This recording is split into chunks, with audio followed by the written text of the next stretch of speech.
நமஸ்காரம். நான் ஆஸ்ட்ரோ அமிர்தா பேசுகிறேன். இன்றைக்கி நம்ம பார்க்க போகிற ஆஸ்ட்ரோ டிப் எதை பற்றியது என்றால் கிரகங்களும் அதன் அடிப்படையில் வரும் கேள்வி பதிலும் தான். அதன்படி கேள்வியானது, தெய்வ வழிபாட்டில் 108 என்பதன் சிறப்பு என்ன? அதாவது தெய்வ வழிபாட்டில் 108 அல்லது 108 என்பதன் சிறப்பு என்ன? நாம் சாதாரணமாக வேண்டுதல் செய்யும் பொழுதோ, இல்லை நாமாவளி செய்யும் பொழுதோ, இல்லை போற்றி செய்யும் பொழுதோ, போற்றி என்றால் கடவுளை போற்றி பாடும் பொழுதோ 108 போற்றிகள் நாம் சொல்லுவோம். அதை பற்றி தான் இந்த கேள்வியில் இடம்பெற்றிருக்கும், அதாவது ஒரு வாக்கியமாகும். இருப்பினும் நாம் இந்த கேள்வியில் என்னென்ன கிரகங்கள் இடம் பிடித்திருக்கிறது என்பதை பார்ப்போம். தெய்வ வழிபாடு என்று சொன்னாலே பொதுவாக நமக்கு தெரியும், அது குரு கிரகத்தை குறிக்கும் என்று. 108 என்பது அது ஒரு கணக்கு என்றால் அது எப்பொழுதுமே புதன் கிரகத்தை குறிக்கும். அப்படி இருக்கும் பொழுது தெய்வ வழிபாட்டில் 108 என்பதன் சிறப்பு என்ன? மீண்டும் சிறப்பு என்ன என்பது நன்மையை தருவதா அல்லது என்ன அப்படி என்று குறிக்கும். அந்த சொற்றொடரில் சிறப்பு நல்ல சிறப்பாக இருக்கும். எனவே அந்த சிறப்பு என்ன என்பதும் அந்த சொற்றொடரில் அடங்கியிருக்கும் கிரகமும் குரு கிரகமே ஆகும். எனவே இந்த அதாவது கேள்வியில் 2 கிரகங்கள் இடம் பிடித்துள்ளது. ஒன்று குரு கிரகமும் மற்றொன்று புதன் கிரகமும். அதன் அடிப்படையில் நாம் அதனுடைய கேள்வியினுடைய பதிலை பார்க்க போகிறோம்.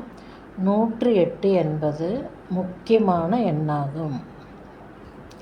அதாவது காரிய சித்தி, ஜெயம் அளிக்கும் நல்ல எண் இது என்று முன்னோர்கள் வகுத்து வைத்தது தான். மேலும் இதனுடைய விரிவே, அதாவது 108 விரிவு தான் 1008 என்று சொல்லுவதும்.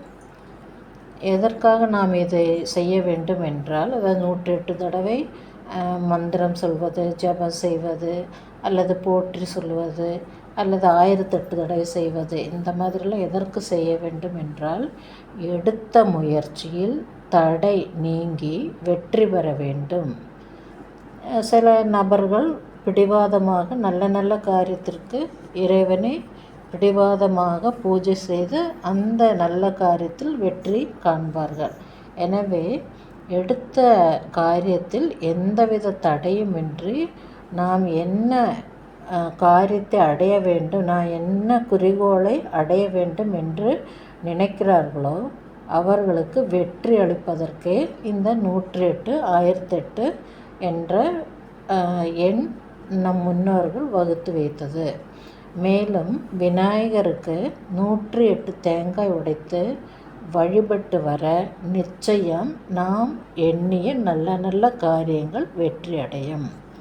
இதற்கு தான் நம் முன்னோர்கள் சொல்லுவார்கள், ஏதாவது பெரிய காரியங்கள் எல்லாம் வீட்டு விசேஷமாகட்டும், பல நல்ல நிகழ்ச்சிகளாகட்டும் தடையின்றி நடக்க வேண்டும் என்றால் முதலில் விநாயகருக்கு 108 தேங்காய், சிதறு தேங்காயாகவோ அல்லது 108 தேங்காய் உடைத்து விநாயகரை வழிபட்டு வர நம் காரியங்கள் நல்ல காரியங்கள் நல்ல விதத்தில் விநாயகர் அருளால் முடித்து தரப்படும். நம்மளுடைய நல்ல நிகழ்ச்சிகள் நல்ல விதமாக நடந்து நமக்கு வேண்டிய நல்ல சந்தோஷத்தை விநாயகர் தருவார் என்பதே நம்பிக்கை. எனவே 108 என்பது நிச்சயம் அது புதனின் அனுகிரகம் கிடைக்கத்தான். இருந்தாலும் புதனின் அனுகிரகம் கிடைக்க குருவின் அனுகிரகமும் வேண்டும். குருவின் அனுகிரகம் கிடைக்க குருவே தான் விநாயகர். எனவே 108 என்ற சொல்லில் அடங்கியிருக்கும் சிறப்பு இதுதான். யாரொருவர் 108 என்ற எண்படி ஜபங்கள் செய்வதோ, போற்றி செய்வதோ, பூஜைகள் செய்வதோ நிச்சயம் அவர்களுடைய நல்ல வேண்டுதல்கள் நல்ல விதத்தில் நிறைவேறும். எனவே இந்த வீடியோ பிடித்திருந்தால் மற்றவருக்கு ஷேர் செய்வோம். அதேபோல் சப்ஸ்கிரைப் செய்ய மறக்க வேண்டாம். Bye from Astro Amrita.